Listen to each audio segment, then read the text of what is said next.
Shalom, Bapak Ibu Saudara yang kekasih dalam nama Tuhan.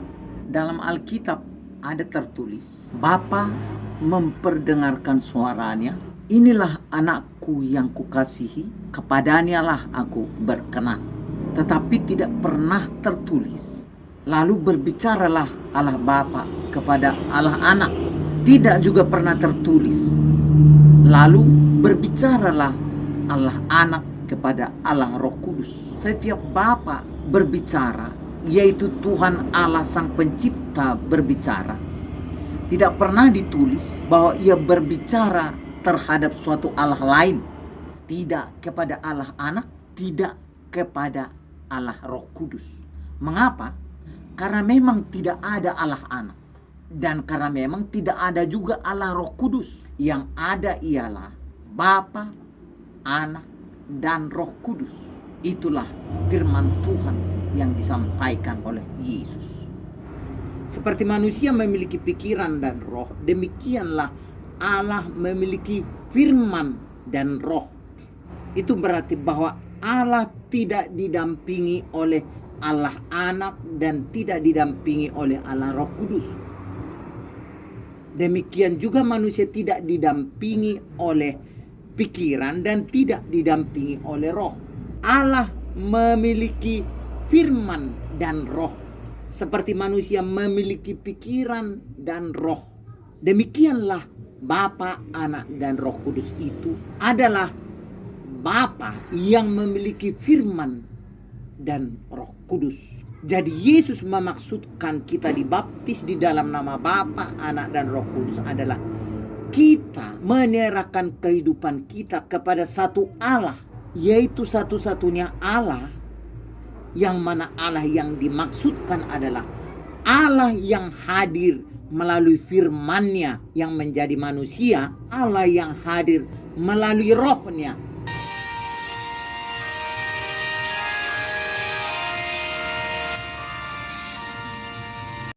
Saya ingin berbagi dengan Bapak Ibu Saudara-saudara sekalian, termasuk kepada seluruh dunia Kristiani. Saya memproklamirkan secara terbuka bahwa ajaran yang disebut ajaran Tritunggal ratusan tahun berlangsung yang diajarkan oleh teolog-teolog dalam gereja adalah ajaran dari luar Alkitab. Adalah ajaran yang tidak terkonfirmasi secara alkitabiah.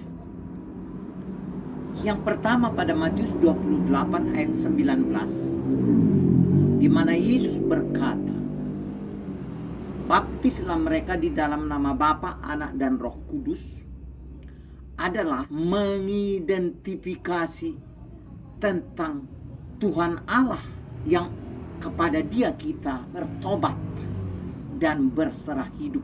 Di sana dikatakan baptislah mereka di dalam nama Bapa, Anak, dan Roh Kudus.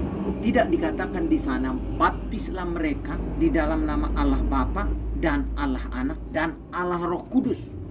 Karena Allah itu ialah Bapa, Anak, dan Roh Kudus. Itulah Bapa yang satu itu.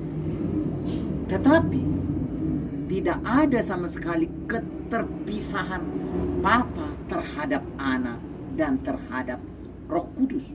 Kalau kita pelajari teks Alkitab dari Kejadian 1 ayat 1 sampai dengan 31, di sana kita melihat penampilan Tuhan Allah dengan literal yang menampakkan teologi yang benar kepada kita tentang Tuhan Allah, yaitu bahwa Allah berfirman dan bahwa Roh Allah berhadirat di atas permukaan ciptaan itu. Jadi yang benar adalah satu Tuhan Allah Sang Pencipta itu memiliki firman yang hidup dan memiliki roh yang hidup, yang melalui firman-Nya Allah yang Esa itu bertindak, dan melalui rohnya Allah yang Esa itu berhadirat. Yesus mengkonfirmasi Ulangan 6 ayat 4 pada Markus 12 ayat 29. Dia mengatakan Dengarlah hai Israel, Allah itu Esa. Allah yang Esa itulah yang memiliki firman, yang berfirman. Dan Allah yang samalah yang hadir ke dalam hati, ke dalam pikiran, dan kepada ruang dan waktu sekehendak Allah yang jauh lebih besar daripada seluruh langit dan bumi dan segala isinya.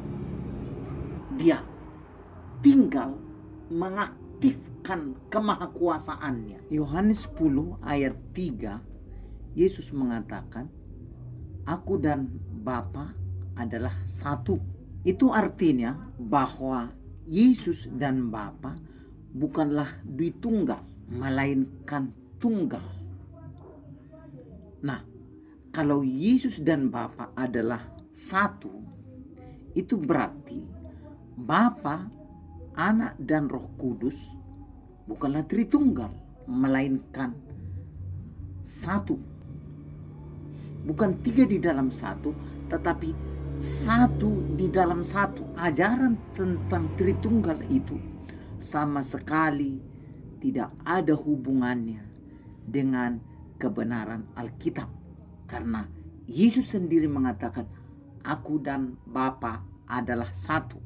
Adapun kata Bapa dari Tuhan kita Yesus Kristus di dalam 2 Korintus 11 ayat 31, di sana dikatakan bahwa Bapa dari Tuhan kita Yesus Kristus itu sama sekali tidaklah berarti bahwa Yesus yang Allah Anak memiliki Allah Bapa, melainkan Yesus adalah anak Allah, yaitu manusia yang berasal dari Allah. Yang benar adalah Yesus adalah anak Allah yang berasal dari eksistensi Allah. Yesus yang ilahi bukanlah anak. Yesus yang ilahi bukanlah Allah anak, tetapi Yesus yang ilahi adalah Bapa, yaitu Bapa yang kekal. Yesaya pasal 9 ayat 5 sampai 6 mengatakan di sana bahwa seorang anak yang lahir itu adalah Bapa yang kekal, bukan anak yang kekal. Jadi Yesus yang ilahi adalah Bapa. Yesus yang manusia itulah anak Allah. Anak Allah. Karena apa? Karena dia lahir dari Allah. Dia tidak merupakan hasil dari perkawinan biologis manusia, melainkan keluar dari Bapa. Bapa sendiri, Allah yang roh itu berekspansi ke wilayah wujud. Karena roh memang tidak berwujud, tetapi Allah yang Maha Kuasa itu berekspansi di dalam wujud. Itulah Yesus. Menjadi jelas ajaran tentang adanya Allah Bapa, adanya Allah Anak, adanya Allah Roh Kudus sama sekali tidak sesuai dengan Alkitab. Karena ketika kita mempelajari teks Alkitab, kita tidak akan menemukan dari Kejadian sampai kitab Wahyu tertulis teks literal Allah Bapa, Allah Anak, Allah Roh Kudus. Yang tertulis adalah Bapa, Anak, dan Roh Kudus. Yang tertulis adalah Allah, yaitu Bapa, dan Anak, yaitu Firman jadi manusia. Firman yang mewujudkan diri dalam rupa manusia.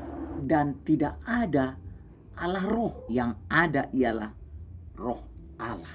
Dengan demikian doktrin atau penyebutan tentang adanya Allah Bapa, adanya Allah Anak, adanya Allah Roh Kudus sama sekali tidak sesuai dengan isi Alkitab.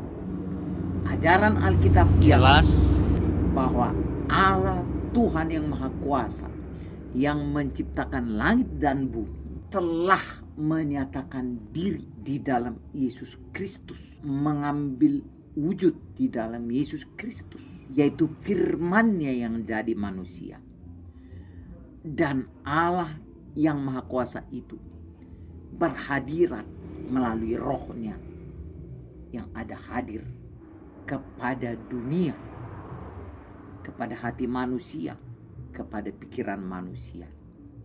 Satu penalaran kunci yang harus kita ketahui adalah bahwa Allah yang Maha Besar sudah menguasai segala alam, ruang dan waktu, dan dunia roh.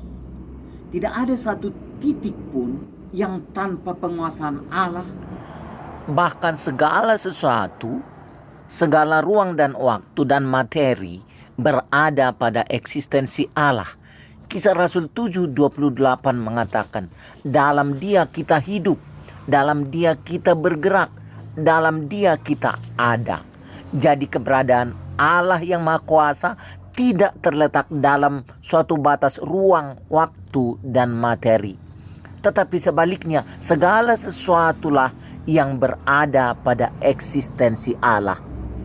Di dalam Efesus 1 ayat 23 dikatakan di sana, Dia memenuhi semua dan segala sesuatu. Di dalam Ayub 36 ayat 30 dikatakan bahwa Allah menudungi sampai dasar laut. Keberadaan Allah menjangkau segala sesuatu. Ayub 38 ayat 16 mengatakan bahwa kaki Tuhan menjangkau sampai dasar laut.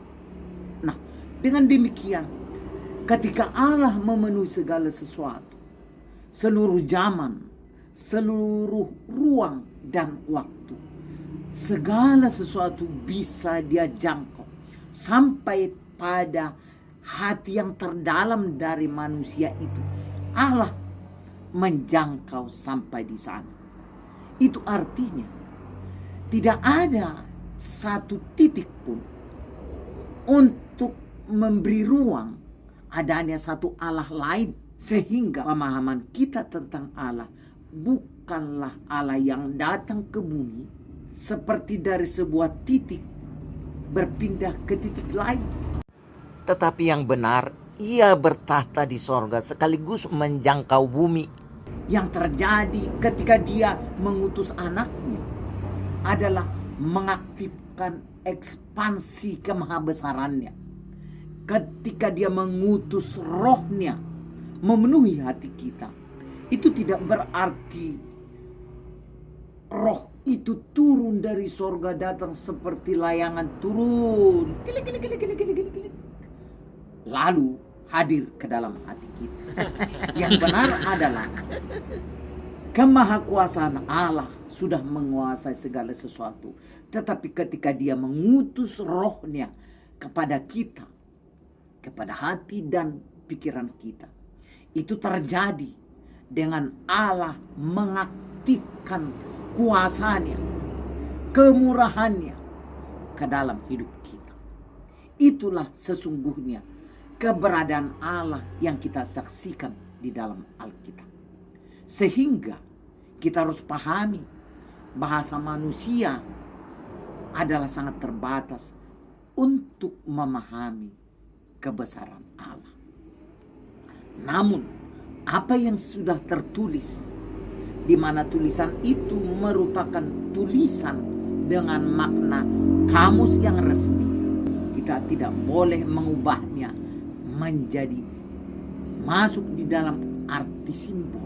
Tetapi ketika suatu kata dan kalimat itu adalah kalimat simbol, di sana kita harus lebih memahaminya sebagai simbol, terlepas dari bagaimana selanjutnya kita memohonkan hikmat Tuhan, memahami maksud dari isi kitab suci. Saudara-saudara, mari kita mencermati ajaran yang sejati, bukan di dalam hal untuk saling menjatuhkan atau mempermalukan, tetapi ini adalah soal di mana Yesus berkata, tidak satu iota pun yang boleh ditiadakan, dan di dalam kitab Wahyu tertulis untuk tidak menambah ataupun mengurangi.